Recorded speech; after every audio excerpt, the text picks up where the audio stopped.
Welcome to another episode of Views from Bridge. And for those joining via podcast, Voices from Bridge. I'm your host, Deanna Crooks.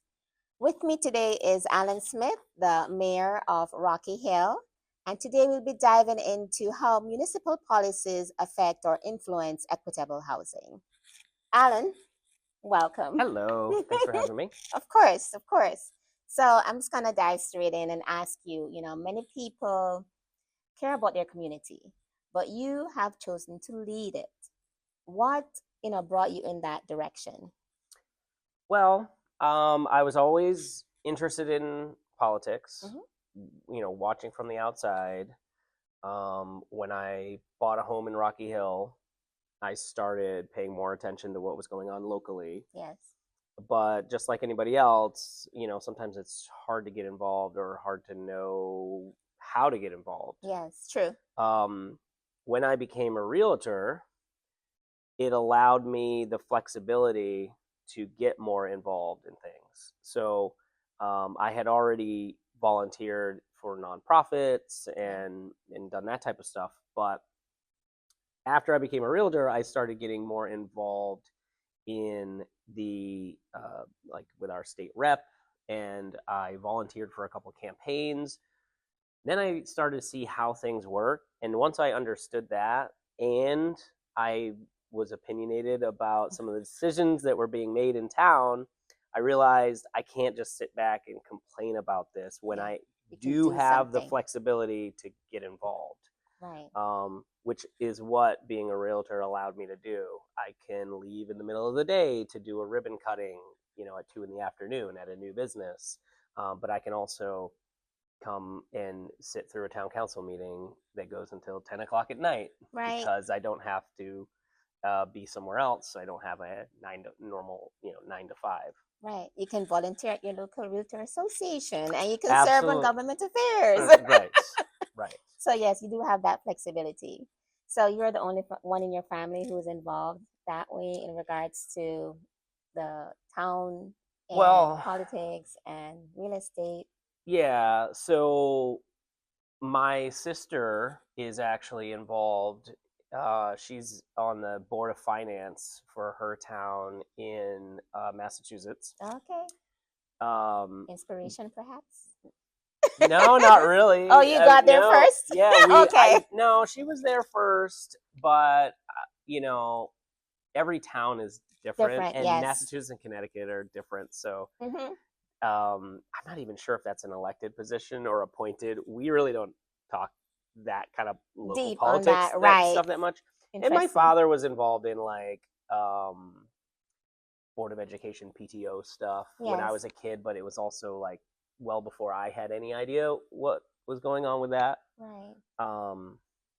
So no, I got involved at the encouragement of my wife too, who was like, interesting.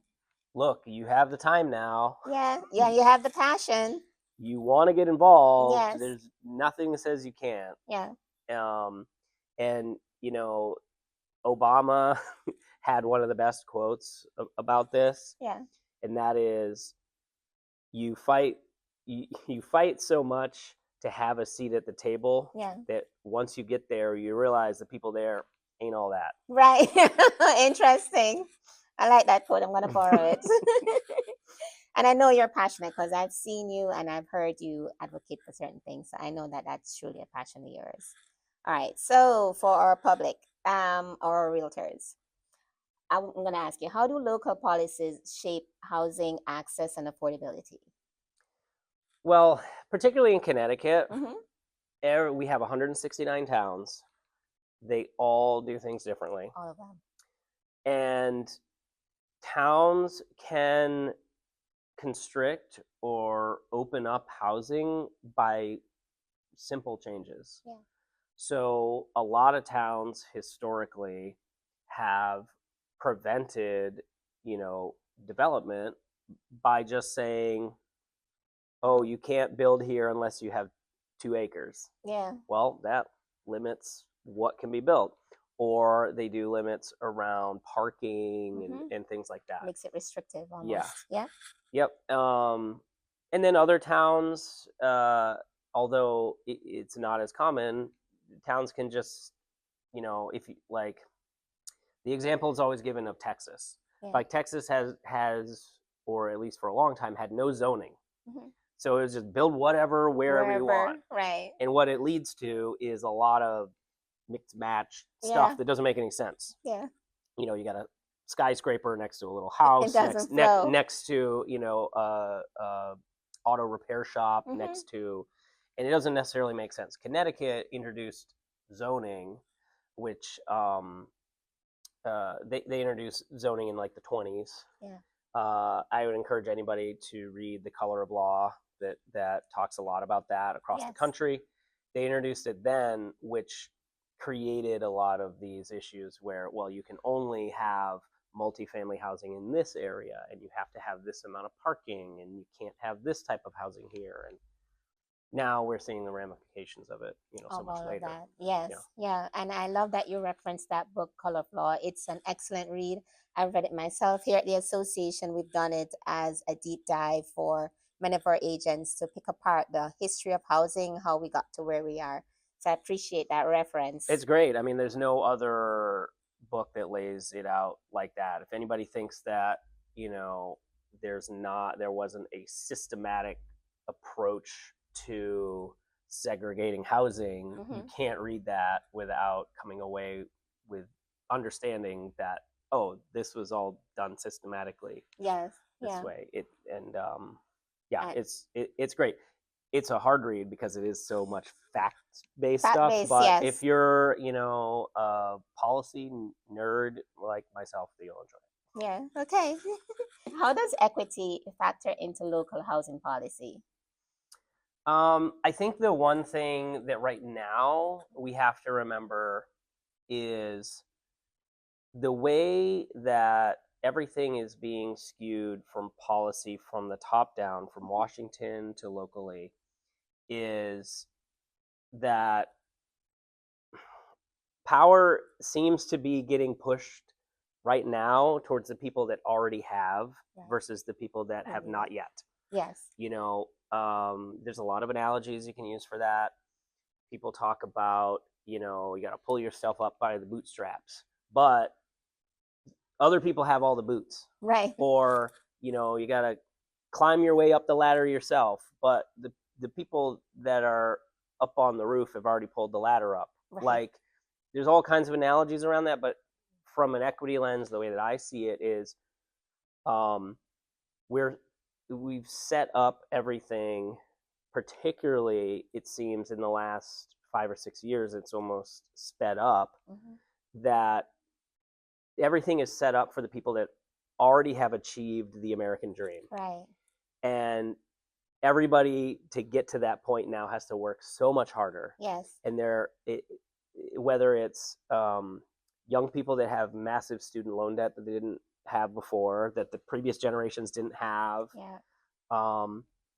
We've always had inequality, and we've always had people that maybe started at more disadvantages than others, but it seems like everything is compounded now to specifically that income disparity. Plays a big part. Yes. And I look at it as simply as, the people that have versus the people that haven't yet, and the way that we've just structured our economy and our tax base and everything else is to protect the folks that have already gotten there. Yeah. And that goes with housing as well. Yes. So because when you bring it to real estate, look at the average age of a first-time home buyer. Before the pandemic, 2019, we were trending towards 30 was the average age of a first-time home buyer. We bought our house when we were 28, 30, somewhere right around there, my wife and I.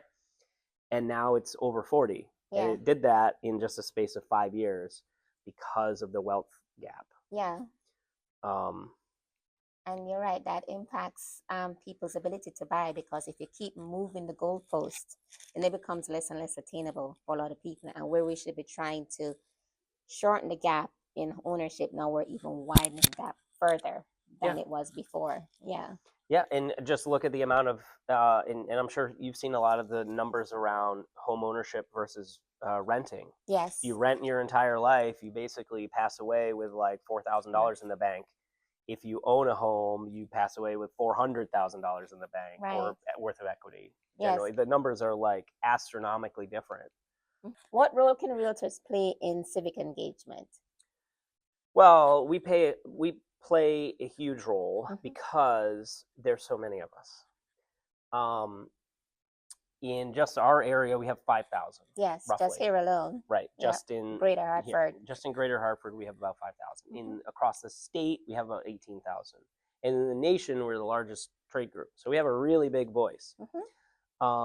One thing to remember also is that we represent homeowners. We also represent people that don't yet own a home. Yes. We also represent tenants, and we also represent landlords. So we see every side of it, and we should be impartial to one particular group.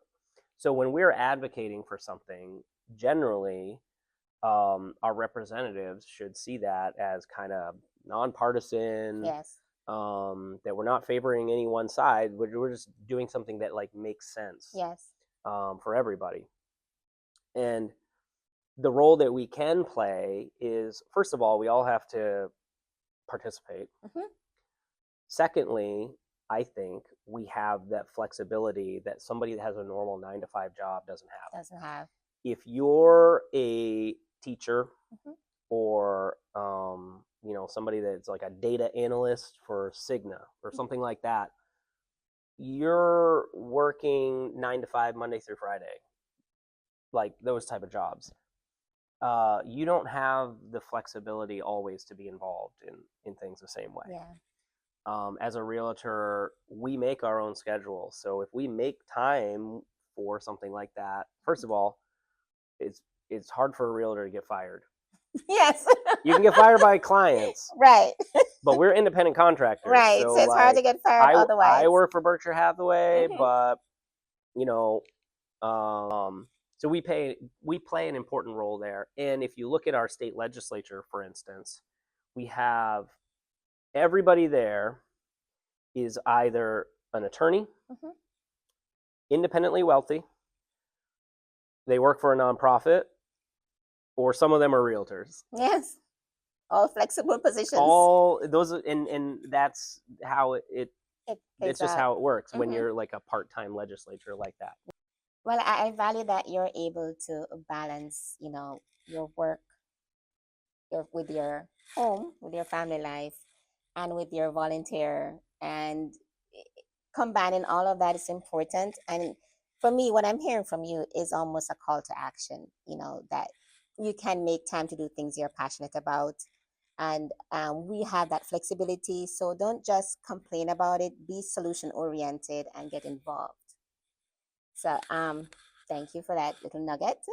And on that line or on that trend, how can realtors stay informed about these local changes that are happening? Well, every town does it a little bit differently, but for the most part, every town in Rocky or in Connecticut has their meetings. Well, all their meetings are public, but many of them broadcast those meetings on YouTube or on their own website. They publish agendas and all those things. They might be, like I said, 169 towns. Yeah. Some of them might have different ways to do that. Some virtual, some in person, I'm thinking, hoping for virtual. Well, Rocky Hill, for instance, and that was a big part of why I was able to get involved, because I was able to inform myself about the issues. Yes. They live stream all of the town council meetings on YouTube and on the local public access channel. Wow. And then all of those meetings are accessible on the YouTube channel. So I can go back to 2021 and watch meetings that happened then when people were virtual or in masks or anything. You can kind of see what's going on based on the time. And all the committee meetings are there. But by and large, most towns have them recorded electronically. And I would encourage people to go back and watch meetings. And what I like about that access too is that you can look in video form to see the progress of your town, because if you look at the issues that were raised maybe 5 years ago and it's no longer being raised now because somewhere in between then and now some of those things got addressed, or is there something that's recurring year after year after year that comes up for discussion, it kind of sparks to say, well, okay, our residents are raising this concern, it's something we need to address, so that's great reference. Yeah, and every town they have to post their public meetings. Mm-hmm. They have to post an agenda, and they should have minutes of those meetings readily available. Okay. But now that so much more is on video, you can just go back and watch. So a good takeaway from something that Allan just shared, especially even for me as realtors, I like how he always cycles it back to real estate. You're doing your due diligence. You go look at the other towns' websites, listen to some of those meetings that they've had and planning and zoning meetings, and it may be relevant for clients that you're serving in a particular town. So I love that nugget. How many times have you gone to show up? You go to a showing for a house. Your client says, "Hey, I want to check out 123 Main Street," and you show up, and there's a giant construction site next door, and they're like, What's going on? What's that? And you go, I don't know. Right? It doesn't look good for us, so we like to look good. Yeah. We got to do the work. We are the value to our clients. So, right. Mm-hmm. Before we wrap up, my last question for you is, what developments or initiatives in Rocky Hill are you most excited for your residents to know about? Well, the main thing is, we have such a shortage of housing. Yeah. But that's also like a stressor for Rocky Hill, because we actually have a really good balance of housing in Rocky Hill. Yeah. We have a lot of apartments. We have a lot of condos. We have McMansions down to, historic homes. We have a little bit of everything. Starter homes, everything. Yeah. And so every time, and we're not that big. Mm-hmm. We also have farmland. We also have an industrial area. We also have retail areas. So every time something new comes in and kind of upsets that balance, it can be challenging. Yeah. So we've had big apartment complexes come in. We have a few more that have broken ground and they're building them, and people people start to get stressed about. Nobody likes change, but when the change happens, they're like, "Oh, this was great." Yeah, but it creates some tension, and people get stressed out about what does this mean for the change in our community. Mm-hmm. Is there going to be more traffic, or there's going to be more kids in school, and that means we got to fund that and all these things, right? But we have the opportunity for a couple projects that people have really been clamoring for. Nice. And that is, we have a housing authority which is for senior and disabled seniors and disabled, severely income restricted. So you know how rents have gone up. Even the most affordable place for rent is still, it's no longer affordable. it's still more than somebody like that can really afford. But this place that we have is, you're talking about like $600 a month for like a 1-bedroom apartment. Mm-hmm. You can't get that anywhere. You can't rent a room in Hartford for $600. No. Where you share a bathroom with everybody else in the building or something. Yeah, minimum 8. Yeah, you can't. So we should be finishing up this year renovations to the housing authority. Wow. And what we're also looking to do in the future is expand that and actually build more units, because we have like a 3-year waiting list for that complex. And we also have another opportunity in the near future, I believe, to build strictly affordable housing of like that dimension. Yes. What a lot of communities have seen is big apartment complex, a portion of it set aside for that, affordable based on the state standard, which is still, Rocky Hill, if something is set by income restrictions for 80% affordable, 80% of the area median income in Rocky Hill is still like $75,000 a year. Yeah, that's still beyond a lot of people's budget. Right. Mm-hmm. But this would be restricted to people making, 40% of area median income, 20%, 50%, much lower, and strictly affordable, the whole thing. So, if it's 50 units, it would be 50 units of affordable. So I'm really looking forward to making some more progress on that, because it does accomplish what we're trying to do. and doesn't throw out of whack the balance of everything else. Yeah, that harmony that already exists. Yeah, Yeah. that's significant. That's to show you the need. Mm-hmm. Well, I'm hoping that other towns or town mayors who are listening will make this their challenge. You know, they'll see what's happening in Rocky Hill and say, hey, we can do that too in our town. Yeah. I got to tip my hat to you for that. Well, there are some towns that are really putting their money where their mouth is I love to do that. that. Right. Some larger towns just have more, opportunity at their disposal. Yes. Either they have more land Mm-hmm. or they have more finances. Okay. And so there are other towns that are doing that. West Hartford bought an entire old rundown hotel and is turning it into strictly affordable housing. 100%. Glastonbury bought a vacant office park, Okay. and they're turning part of it into town buildings and another chunk into affordable housing. Repurposing those buildings. Yes. Yep. I appreciate so that. other towns in our area have been doing that. Mm-hmm. That isn't something that Rocky Hill has been tackling, but it's one of our big focuses from coming in 6 months ago. I just thank you so much for coming, for spending the time and sharing all this insight, giving us inspiration, talking about where you were to where you are now and where you hope to be. Yeah, the only So, thing I would add is I yeah. encourage anybody to get involved. Yes. If you show up and volunteer, you will get sucked in. Mm-hmm. Thank you, Allan. I would encourage anybody, just, if you raise your hand, somebody will get you involved. Yes. Okay, you heard it here. Allan Smith, the mayor for Rocky Hill. Thank you for joining us today on Views from Bridge. For any inputs or suggestions on future segments, you can send an email to ghar@gharonline.com.